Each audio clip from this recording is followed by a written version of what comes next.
Eu louvo a Deus por este momento tão importante na nação brasileira. Nós estamos aqui em uma sessão solene.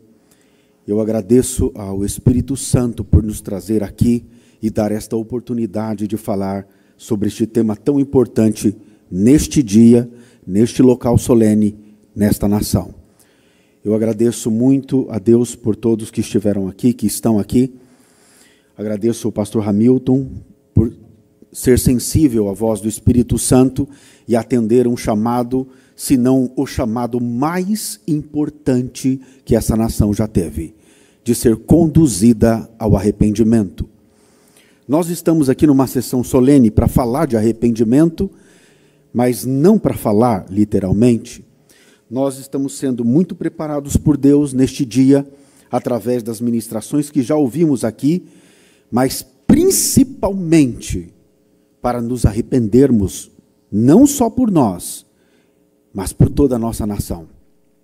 O ato de nos arrependermos aqui pode dar início a um desencadear de um grandioso avivamento. Não existe avivamento em toda a história da terra e da Bíblia que não se deu início pelo arrependimento. O arrependimento é o início solene, bíblico, mais importante para se gerar um grandioso avivamento. E avivamento não é um evento físico na terra, é um evento de mudança de natureza nos homens. De um estado de morte para a vida eterna. E a única forma de tirarmos o homem da morte é gerar vida. Como gerar vida? Somente pelo arrependimento. A palavra avivamento tem um significado importante. É tirar da morte algo que está morto e dar vida. E o que gerou o pecado, o que gerou a morte em toda a humanidade e em nós foi o pecado. É impossível termos um grandioso avivamento na nação brasileira, como esperamos aqui, e já foi profetizado, e todos nós sabemos. É impossível se não apagarmos os pecados.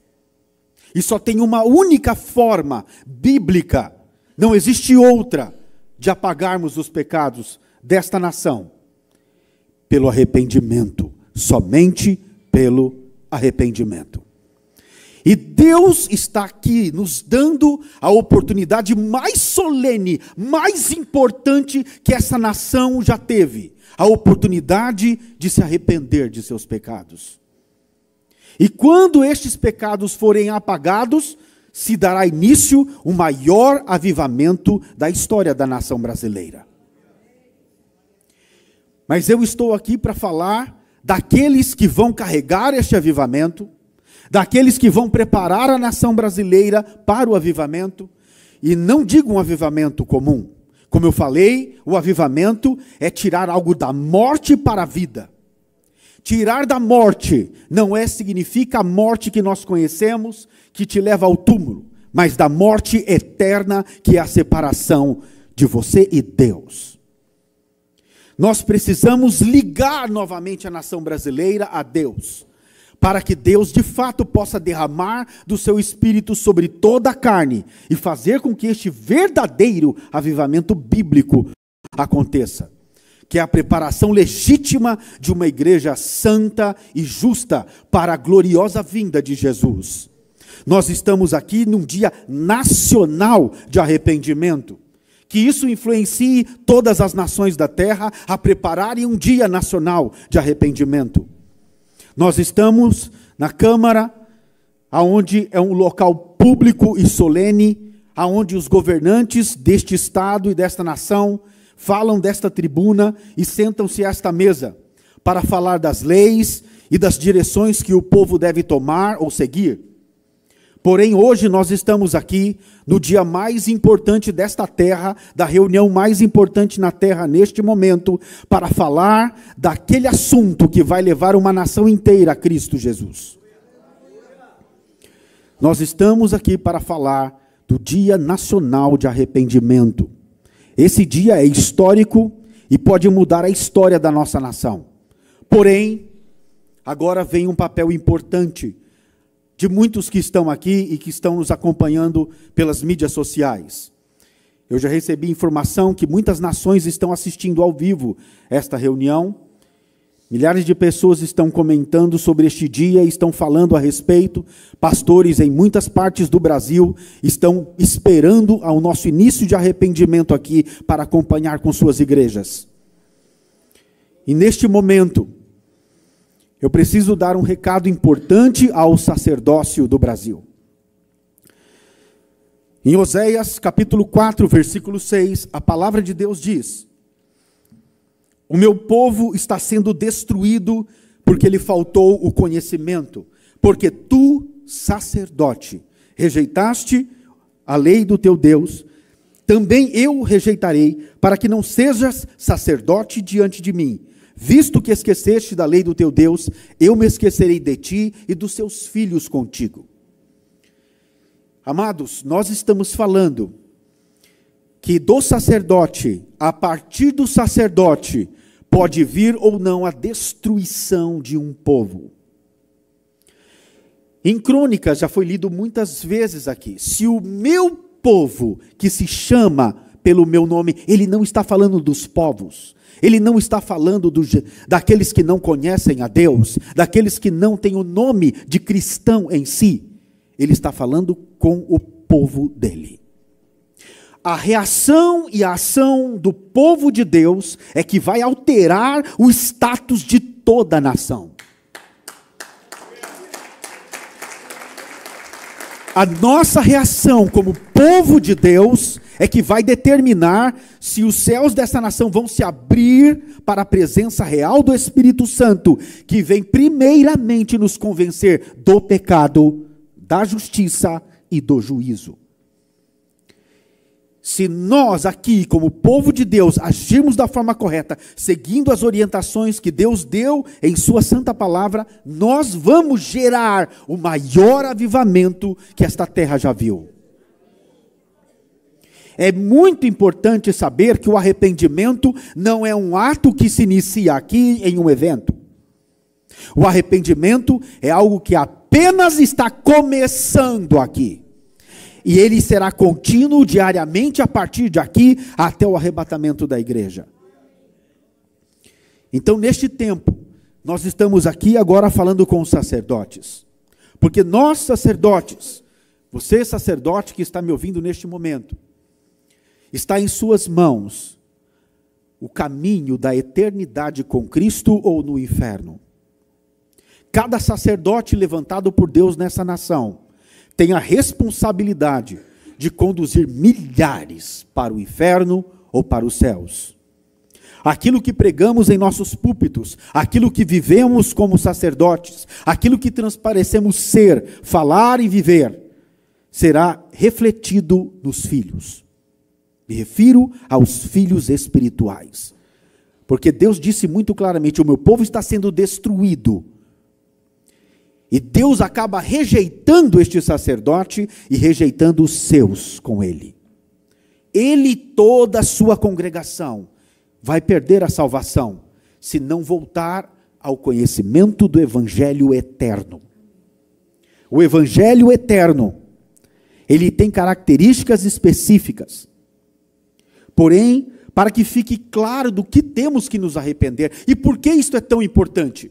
Por que é tão importante que o sacerdócio do Brasil se arrependa? Porque se o sacerdócio não reconhecer que precisa de arrependimento, o que vão pregar? Como vão apagar o pecado de suas ovelhas? Como irão preparar uma igreja santa e justa para a volta de Jesus? Simplesmente estarão entretendo a igreja para conduzi-las para o inferno. Nós estamos falando de um local público, onde a lei mais importante do universo está sendo dita. Não é a lei dos homens que importa, é a lei de Deus que rege todas as outras.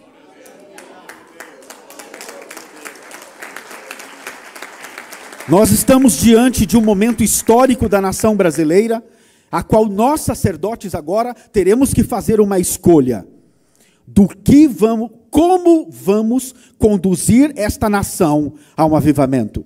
Como vamos conduzir a nação para Cristo de fato? Como? Eu preciso ler algo importante que está em Malaquias, capítulo 2, versículo 8 e 9, que diz assim: mas vós desviastes do caminho e fizestes tropeçar a muitos na lei. Gravem isto. Os sacerdotes têm feito a igreja tropeçar usando a própria lei. Como é possível que o sacerdote pode utilizar a própria palavra de Deus para conduzir a igreja ao pecado? Neste momento de Malaquias, foi o momento exato em que a glória de Deus se foi. Hoje cantamos um hino pedindo que a glória voltasse. Esse foi o momento histórico da Bíblia em Malaquias, no período de Malaquias, quando o sacerdócio rompeu a aliança com Deus e a glória de Deus se foi. Deste ponto em diante, tudo estava caído. E agora nós temos a oportunidade, como a bispa Luciane bem disse, de voltar lá, no dia do erro, da quebra de aliança, e nos aliançarmos novamente com Deus, só que desta vez, anunciando o verdadeiro evangelho da cruz e do sangue de Jesus.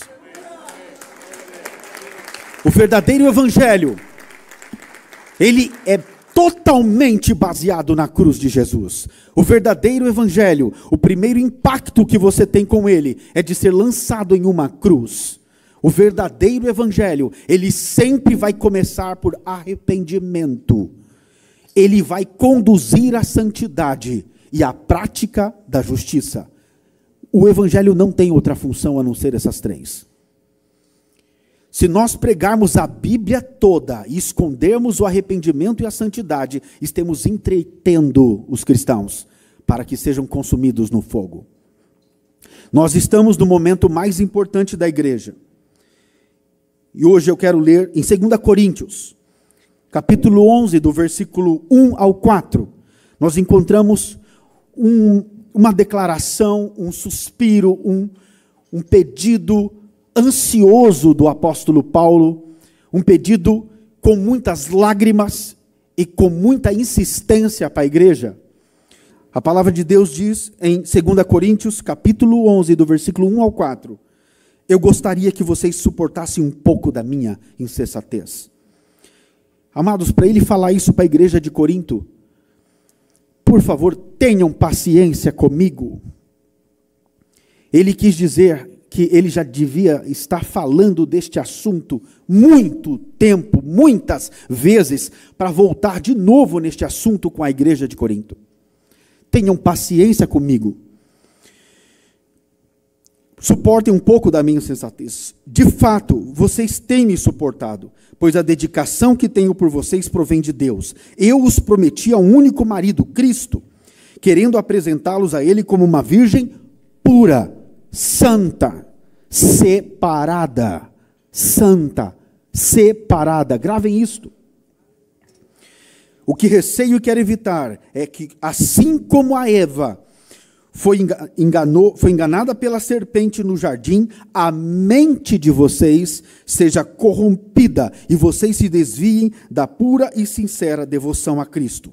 Pois, se alguém tem pregado a vocês um Jesus que não é aquele que pregamos, ou se recebem um espírito diferente do que receberam, ou um evangelho diferente do que aceitaram, vocês o toleram com facilidade.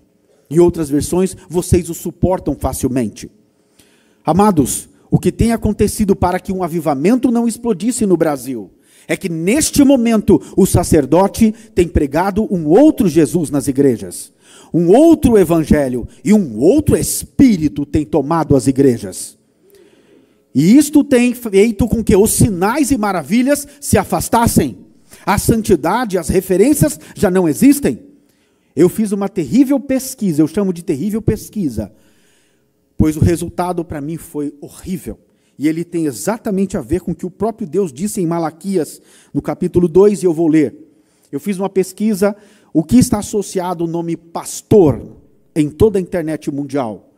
89% está associado a escândalos, a derrota, a pecado, a destruição, o roubo, o furto. Impressionante. Eu vou ler o que diz a palavra de Deus em Malaquias 2, 8, 9.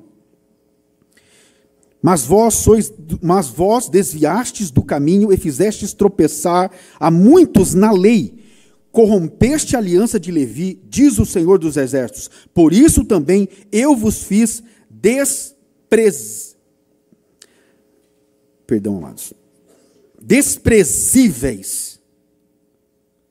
O próprio Deus está tornando os pastores e sacerdotes e líderes desprezíveis. Hoje é vergonha você chegar em um lugar e falar que é pastor.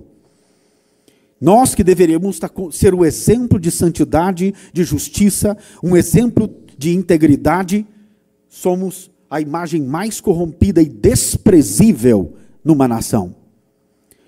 Porém, em Joel, Deus dá uma palavra de avivamento. Mas o primeiro comando, em Joel 1, o primeiro comando de Deus é para os sacerdotes.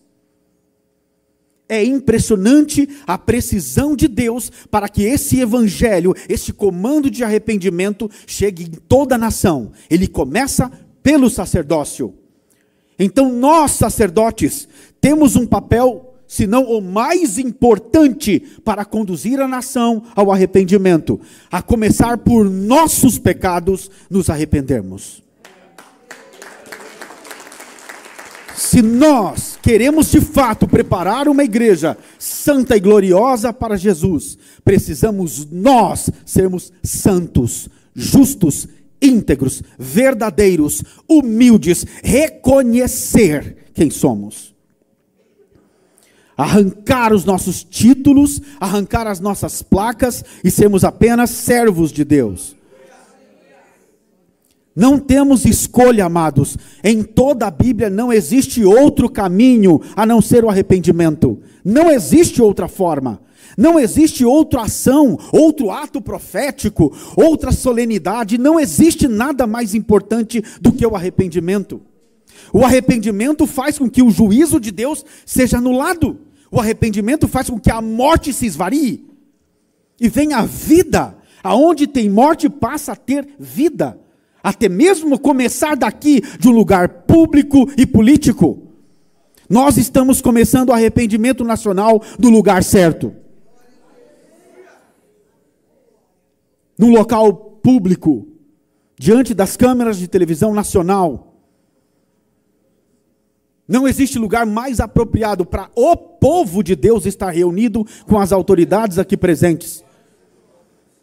O que vamos fazer aqui tem que ser legítimo. Você não pode fingir estar se arrependido. Você não pode fingir. Você está aqui porque Deus trouxe aqui. E você que está assistindo neste momento também. Deus te colocou para assistir isso neste momento. Para de fato trazer um avivamento para esta nação. Nós vamos nos arrepender de verdade. Vamos rasgar os nossos corações e não as nossas vestes. Deus está clamando por um povo que se arrepende pelos pecados desta nação. Deus estava esperando cada um de nós aqui se posicionar. Ninguém está preocupado com isto. Todos os grandes pastores estão pensando em crescer, em ter poder. E nós aqui queremos se humilhar. Deus está procurando. Ele busca aqueles que planteiam pelos pecados. É esses que Deus busca. O verdadeiro fruto é um povo arrependido. E se nós queremos conduzir a nação ao arrependimento, hoje tem que começar por nós. Neste lugar, hoje, aqui, há um outro evangelho sendo pregado. O apóstolo Paulo, para que isso fique claro, porque tem pastor e tem sacerdote, muitos que eu conheço por todo o Brasil, que fala, eu prego a verdade. Não, eu prego a verdade. Pois eu gostaria de esclarecer algo importante aqui. O apóstolo Paulo disse, assim como a serpente enganou a Eva no jardim, a mente de vocês seja corrompida. E seja pregado o quê? Um Jesus, um Espírito e um evangelho falso. Agora ele disse algo importante neste versículo. Assim como a serpente enganou a Eva no jardim. Então vamos a este engano, vamos ver como foi este engano com a serpente, para que isso fique claro, para que saibamos do que temos que nos arrepender aqui, sacerdotes. Para que todo sacerdote no Brasil saiba do que tem que se arrepender, porque muitos de nós somos instrumentos da serpente sem saber. O engano da serpente é um engano. A pessoa que está sendo enganada, ela não sabe que está sendo enganada. É um engano. Se chama mistério da iniquidade. É um mistério, uma coisa misteriosa que leva o homem a cometer iniquidade sem saber que está cometendo. É o engano da injustiça. É o mistério da iniquidade e o engano da injustiça. É um engano tão poderoso, capaz até de esconder, se possível, os próprios escolhidos.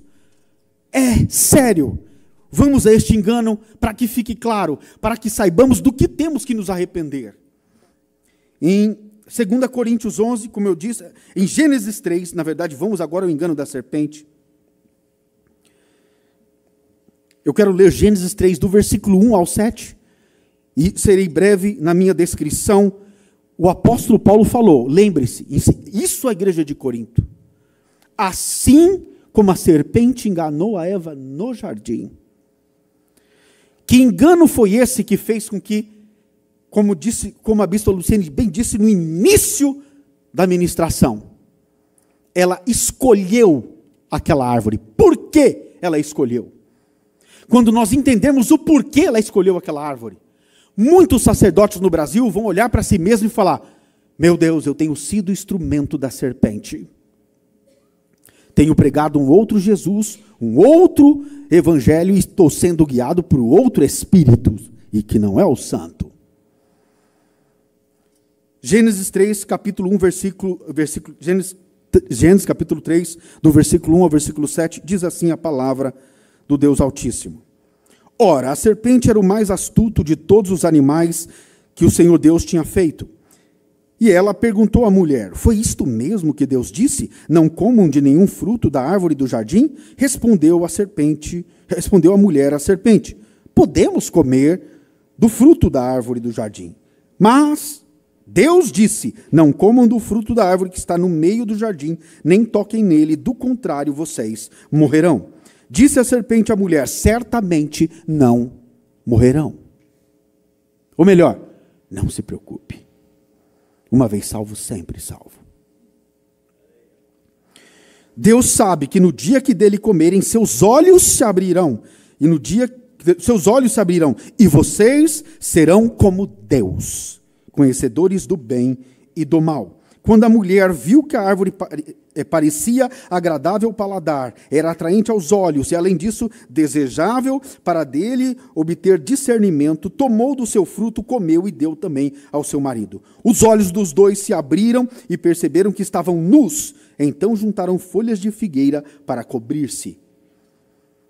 Eu quero abrir aqui, que fique claro para todos. A primeira coisa, esse evangelho falso é astuto como a serpente. Ele não vem descarado. Ele vem de forma sutil, imperceptível. Quando menos se percebe, você estava dialogando com o diabo o tempo todo e não sabia. Como é que Eva não percebeu com quem estava falando? Como é que a igreja de hoje está parando para ouvir a serpente e não percebe que é a serpente? E a primeira coisa que a serpente falou foi: isto mesmo que Deus disse? É um evangelho que vai colocar dúvida no que está escrito na palavra de Deus. Está escrito: não pode fazer tal coisa. Vem um teólogo e fala: isso não é para este tempo, não é para agora, você não precisa chegar nesse nível de santidade, não é bem assim.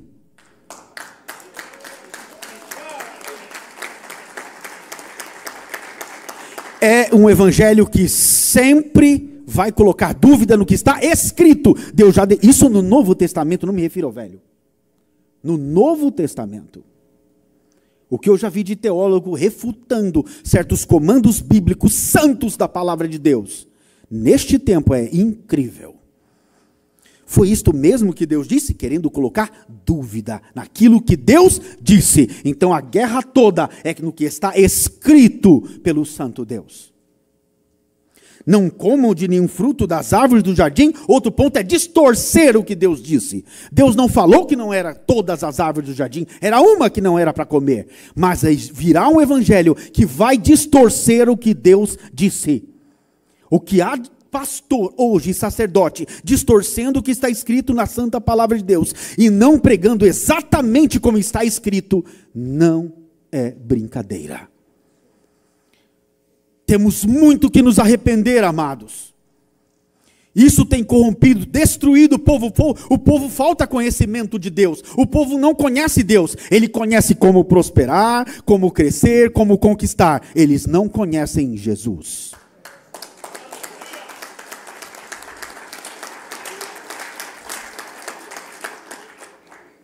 Respondeu a mulher à serpente: podemos comer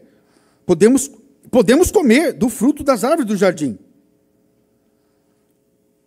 Perdão.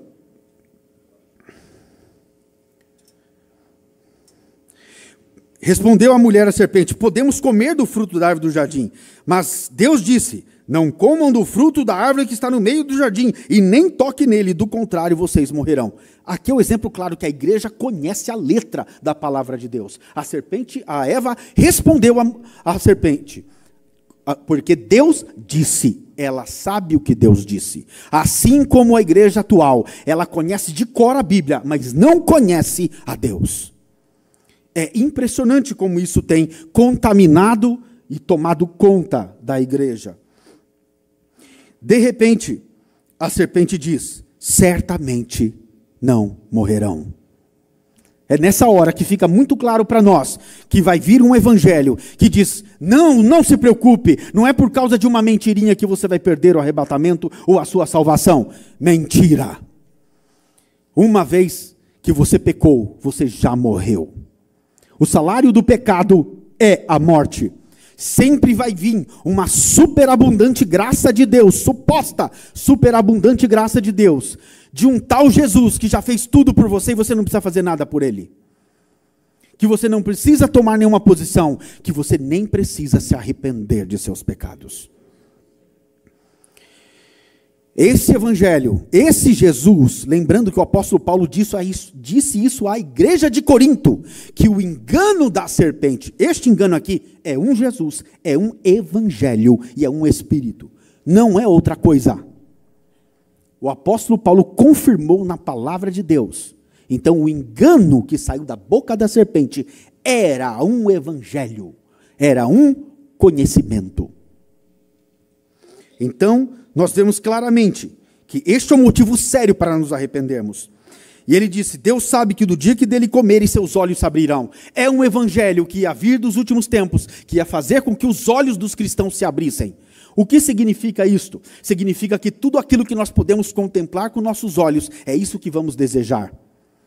Faz com que o olho se abra. O que os olhos podem ver é tudo corruptível, é coisas dessa terra. Os homens e a igreja iriam perder os olhos da eternidade, tirar o foco da eternidade e olhar nas coisas desta terra aqui. Ninguém mais ia ligar para as coisas eternas ou para as coisas de Deus. O sacerdote ia fazer isso. O sacerdote ia pregar um evangelho que ia fazer com que a igreja se mantivesse com os olhos abertos nesta terra, cobiçando tudo que os olhos podem ver, bens, casa, carro, poder, tudo que tem que os seus olhos podem ver. O evangelho da serpente abre os olhos para esta terra.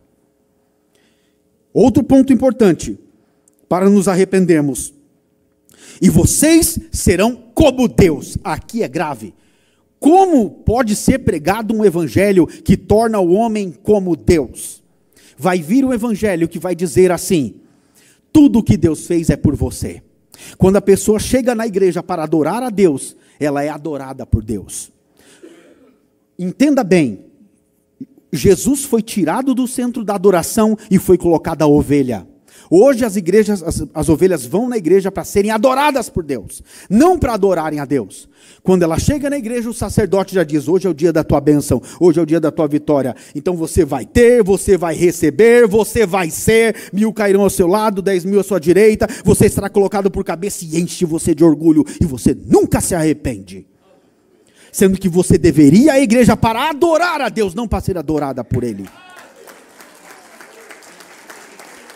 O que Eva entendia por ser adorado, o que Eva entendia de ser como Deus naquela época, ela só sabia que todas as coisas eram feitas nele, por Ele e para Ele. Exatamente o que acontece na igreja hoje. As ovelhas querem que todas as coisas serão feitas para mim, por mim e em mim.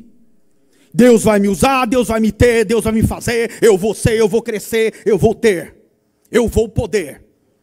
Deus vai me colocar por cabeça, Deus vai humilhar os meus inimigos, tudo para mim. Falso evangelho, ser como Deus. É o evangelho da serpente que adentrou no Brasil e nós temos que nos arrepender por ele. Porque este evangelho está levando milhares para o inferno. Milhares para o inferno. E vocês serão como Deus, conhecedores do bem e do mal. Se nós perguntarmos para uma criança o que uma bananeira dá, ela vai falar banana. Se perguntar uma laranjeira, ele vai falar laranja. E se perguntar a árvore do conhecimento, a criança vai responder conhecimento. O fruto daquela árvore era conhecimento, não era outra coisa. O próprio nome da árvore já diz. É um evangelho, é um conhecimento. E esse conhecimento corrompe o saber, como o apóstolo Paulo falou. A mente de vocês seja corrompida e vocês se desviem da santidade, da pureza. Ainda bem que o bispo Conrado trouxe muito bem o papel da santidade. E aqui era o temor do apóstolo Paulo, da igreja se desviar da santidade, da pureza, pura adoração a Cristo, e ter a sua mente corrompida por um outro Jesus, um outro evangelho e um outro espírito. Como eu falei, amados, essa é a lei mais importante a ser citada hoje neste lugar. Temos que entender que esse conhecer o bem e o mal é ter a palavra em Gênesis 3, no grego, no hebraico original, a palavra conhecer ali, conhecer o bem e conhecer o mal, é a mesma palavra para quando um homem conhece sua esposa e assim por diante. Ser um com ela, ter parte dela, parte com ela, ser um só. Então entenda, conhecer o bem e o mal. O evangelho da serpente é um evangelho que oferece uma mistura de conhecer o bem e o mal. Se você me aceitar eu aqui, o falso Jesus, você vai ter a salvação, vai ter as bênçãos, vai ter a prosperidade, vai ter a vida eterna, e você pode se manter no mundo, tendo em pecado, pode viver com os costumes deste mundo e ser mundano. Ele vai oferecer uma mistura. Não tem separação. Ele oferece os dois em um. E isso nós temos que nos arrepender pela grandiosa mistura que o sacerdócio brasileiro tem imposto na nação através de todas as grandes igrejas que existem.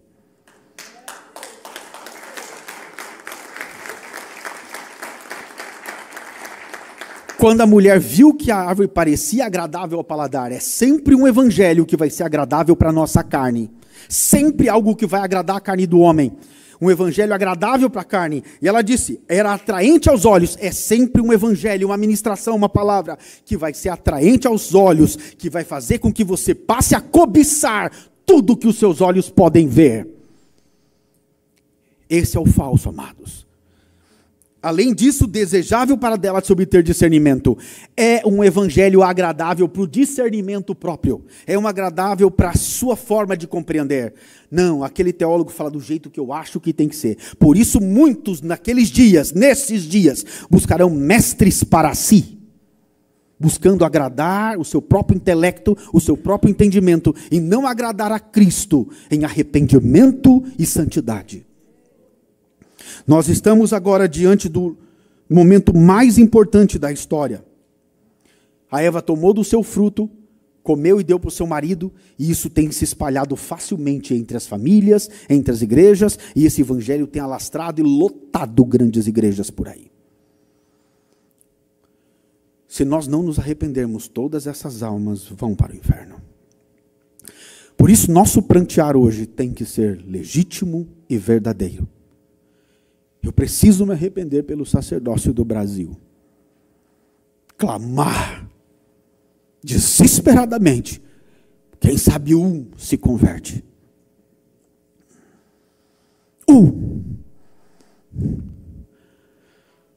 Deus não liga para números. Sodoma e Gomorra, quantos foram salvos? A Arca de Noé, quantos foram salvos? Quantas milhões de pessoas tinham na terra? Deus não liga para números. O caminho é estreito. Se nós sacerdotes não mostrarmos isso para a nação brasileira, ninguém nem sequer vai começar a se santificar. E a jornada é longa. Nós estamos diante do momento mais importante. Os olhos dos dois se abriram e viram que estavam nus. E pegaram folha de figueira e cobriram-se. Eva. Folhas de figueira, amados, cobrir-se na Bíblia sempre representou as vestes, sempre representaram os atos. Conforme está escrito em Apocalipse, as vestes brancas e resplandecentes e gloriosas, que eram os atos de justiça dos santos. Então, as vestes representam os nossos atos.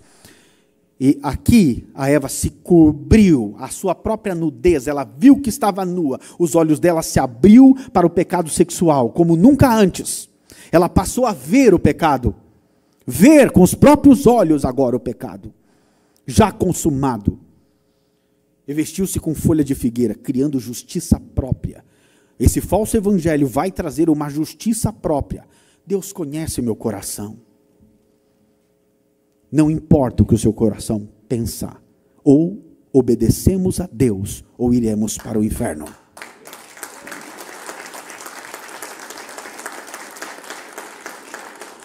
Nós estamos aqui hoje, eu quero concluir a minha fala, no momento mais importante da igreja no Brasil.